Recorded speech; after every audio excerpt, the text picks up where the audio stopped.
and welcome to College Bettas. Today we'll be doing another DIY project.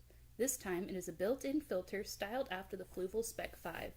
Ever since I first saw the Fluval Spec tanks, I wanted to get one, but with a price tag of $80 to $100, it was not a feasible price to pay for a tank as a student. But I have always been interested in the filters. One of the things that intrigued me was that the filters don't have to be primed, so if the power goes out, it will start back up without any problems. Sponge filters will do the same thing as well, but the filter that's built in will also hide the heater. To start, you will need to gather your supplies. The most important part is the tank. I am using Squirt's old 5.5 gallon tank, so it was free, but tanks are usually about $15.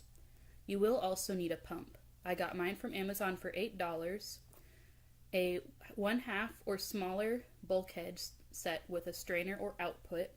I got mine from Amazon for $8, 1/2-inch silicone tubing or whichever size fits your bulkhead. I got 10 feet for $17 from Amazon, but I only used about 85 cents worth. Silicone, which I also got from Amazon for $6, and a 12 by 12 PVC sheet. If you are doing this on a bigger tank, you will need a bigger sheet. Just make sure your sheet is big enough to fit both parts that we're going to be cutting out. The PVC sheet that I got was $5.50. So for less than $30, I'm building a filter.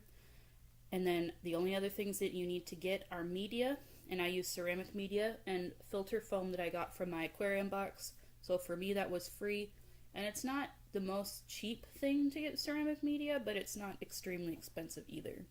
You'll also need a box cutter or X-Acto knife to cut the PVC. And if you have a drill, it's even better to use a drill, but let's be real, college students don't have drills. The first thing I did was clean out the tank and then measured the inside to cut the foam.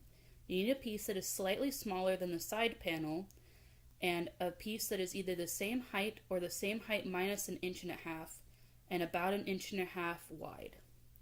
For a smaller piece, I just leave about 1 inch gap, but the other option is to make holes in the bottom inch if you have a drill, which is what I did the first time I built the filter because I was at home where I have a drill. But this time I didn't have one, so I just cut off the bottom portion so it doesn't strain as well, but it still works fairly well. I went ahead and siliconed the small piece in the middle. I put mine where it would be right at the top, and there's a few inches of gap. I did bounce it on rocks so that it wouldn't fall. You just need to make sure to remove the rocks right after you silicone it.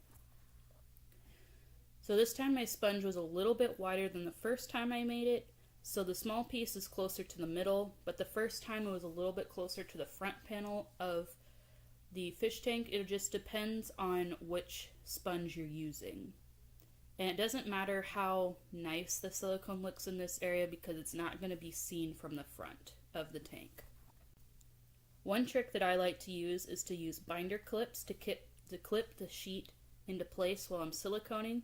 You just have to remember to take them off so they don't get stuck, because you don't want those to stay there because then your lid won't fit.